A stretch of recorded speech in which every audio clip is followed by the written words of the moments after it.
Welcome to Workplace Psychology with Dr. Martha Grajdek. I'm Dr. Martha Grajdek. This podcast examines a wide variety of work-related issues through the lens of industrial and organizational psychology. And while many of the topics discussed here may be seen as intended for white-collar employees and their employers, in reality, the ideas presented here are applicable across organizations and industries. Additionally, many of the topics discussed here may be applicable outside of the workplace. I encourage you to examine what's presented here, apply what makes sense to you, and simply discard the rest. Workflow designs are intended to make things easier at work, but unfortunately, sometimes workflow designs get too complex, too complicated, too long, and too convoluted. And instead of their intended purpose to make things easier and smoother, they can become a source of stress and even burnout. Since workflow designs are intended to make things easier, sometimes we can overlook when they become too complex, too convoluted, too long, and detrimental in their nature instead of how they were intended to be helpful. As a result, this is where stress and even burnout can hide in the interface. Workflow designs can have too many steps, too many touch points, and too many rules to remember and execute correctly. When this happens, when workflow designs go wrong, this is when we start to see a cognitive overload as being experienced by employees. When we look at cognitive load at the workplace, or any other place for that matter, we can look at it in two ways. Those things that are essential, necessary, required for the situation, for the task, for the project. And then there are those things that are superfluous, those things that are not necessary, that are extra, just there to create more work or more noise or make things more complicated, essentially leading to more stress. As we look at workflow designs, especially those that somehow got away from us, the ones that become too convoluted, too complex, too long, have too many steps, too many rules, those are the workflow designs that create those unnecessary, superfluous cognitive loads for people to deal with. What's interesting and also important to remember is that some things, some variables that may be completely normal, completely essential, and necessary in the right quantity may quickly become detrimental when introduced or when they exist in elevated quantities. For example, decision making or the need for decision making. There is such a thing as decision fatigue. It may be perfectly fine and acceptable for an individual employee to make a certain number of decisions throughout the day, but once we cross that number, decision making becomes too taxing on the person and their systems. Similarly, having too many tools or tools that are too complex or too many options may become taxing on one's cognitive load capabilities. While the initial intention was well-meaning, allowing people to have decision-making rights, certain levels of autonomy, all the tools they could possibly need, but it can all sum up to be too much. Since workflow designs are intended to be helpful, and since all the decision-making options and tool options and options for more options tend to be viewed or intended as a good thing. It can be entirely too easy for an organization to inadvertently allow workflow designs to become detrimental rather than helpful as they were originally intended.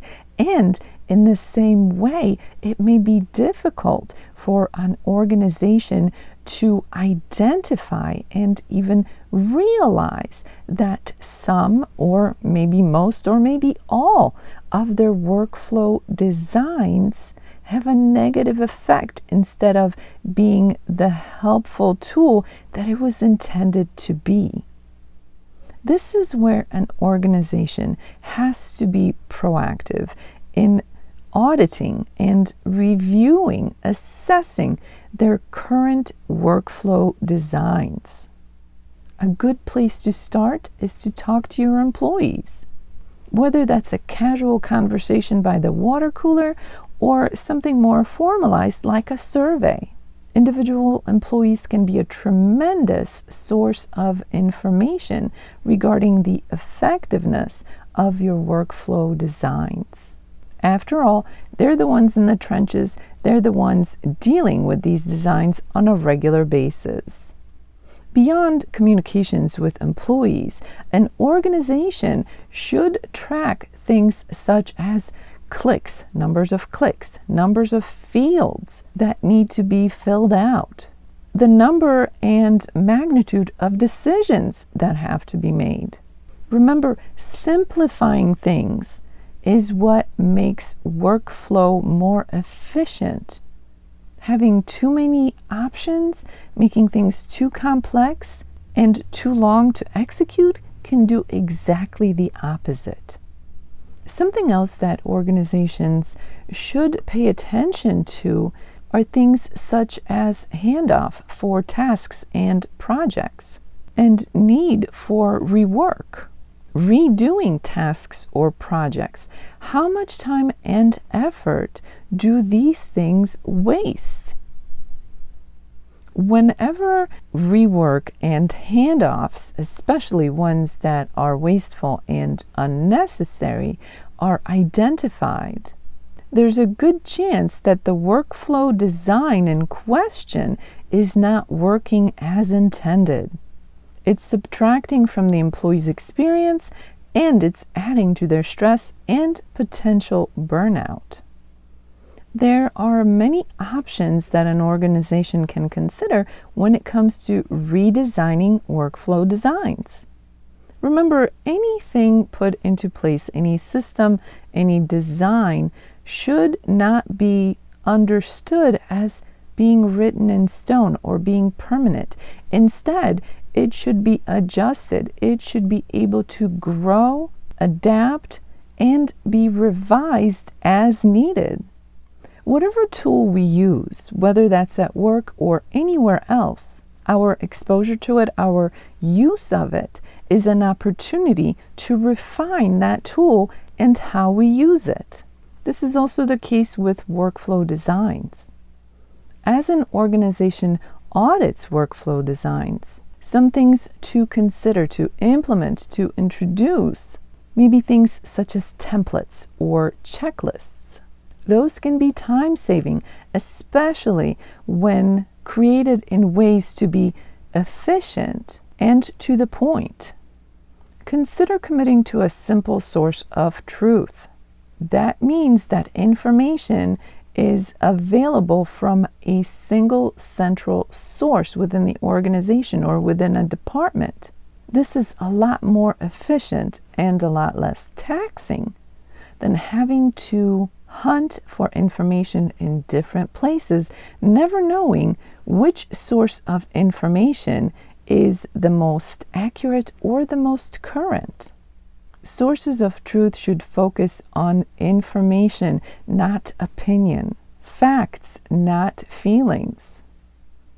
Organizations can help to develop team habits, agreeing to certain standards, uniformity for naming, be it files or projects, creating revisions or different versions, In other words, striving for uniformity for the purpose of keeping things simple, easily accessible, and easily understood by everyone on the team. And while sometimes people insist on getting creative, there's a time and a place for creativity. But when it comes to workflow designs, simplicity and uniformity win out over creativity. Leaders have a responsibility to be proactive when it comes to workflow designs. Having workflow designs in place is not a guarantee that these workflow designs are appropriate or helpful. Having good, efficient workflow designs in place, that's the key to success. So, leaders have a responsibility to their employees over the workflow designs. If necessary, kill features. Do not tax the people with workflow design inefficiencies. It's important that leaders be able to measure and understand what kind of time savings workflow designs produce, what kind of savings of errors or numbers of errors come out of workflow designs. Are you actually saving time and reducing errors, or are you contributing to more problems? A good place to start for any organization is to identify the top workflow designs within an organization or within a department and aim to audit it and redesign it, especially if the design is lengthy, complex, and less than helpful. Aim to reduce the number of steps from, let's say, 12, for example, to 6, or whatever is appropriate for your organization and your particular workflow design. This may take some trial and error. Give yourself a good 30 days to work on your top 5 workflow designs. After 30 days, examine your end result and how it may have changed the workplace experience for your employees and the output associated with that workflow design. And of course, adjust as necessary. The goal is to improve the designs so that they are actually helpful, which is what the intention was to begin with. Continue to collect data and ask for feedback on a regular basis. It only makes sense that workflow designs do what they're supposed to do, and that is to make life at the workplace easier so that projects can be completed in efficient ways, fewer errors can be experienced, and time and money can be saved. But above all, workflow designs should be helping to reduce any stress and prevent burnout at the workplace. As this episode comes to an end, let's review what was discussed. Workflow designs at the workplace are intended to make life easier for employees. Unfortunately, all too often, workflow designs can get away from us and become too long, too complex, and too convoluted. They can lead to lost time, lost energy, and even add to stress and burnout for employees. It is up to the organization to make sure that workflow designs are audited on a regular basis. Seek feedback from employees, but also review the data that each workflow design produces. Consider how steps can be reduced and workflow designs can be more efficient. More decisions and more choices are not always a good thing. Remember to choose employee well-being over the complexity of workflow designs. There's a fine balance between autonomy and too many options and too many decisions. Every organization has the opportunity and the responsibility to review their top 5 workflow designs and adjust them to be leaner, more efficient, and more effective. As the week unfolds, I encourage everyone listening to consider workflow designs within their organization. Regardless of your position within the organization, you have the ability and the responsibility to point out things that are inefficient and even detrimental. If you engage in a workflow design that takes up far too much time and energy than what it should, speak up. Bring it to the attention of those who could do something about it. Offer thought-out suggestions and work together to improve some of your more common and more important workflow designs. For those of you who experience this podcast in an audio-only version, I encourage you to check out my YouTube channel, Stress Free with Dr. G, where you can find the video version of the podcast. While there, check out some of the other videos. They focus on stress management. Stress Free with Dr. G is found on YouTube, and the link for that is in the description below. Thank you for joining me today. Please subscribe to this podcast. I look forward to seeing you here again next time. Until then, I wish you joy and well-being.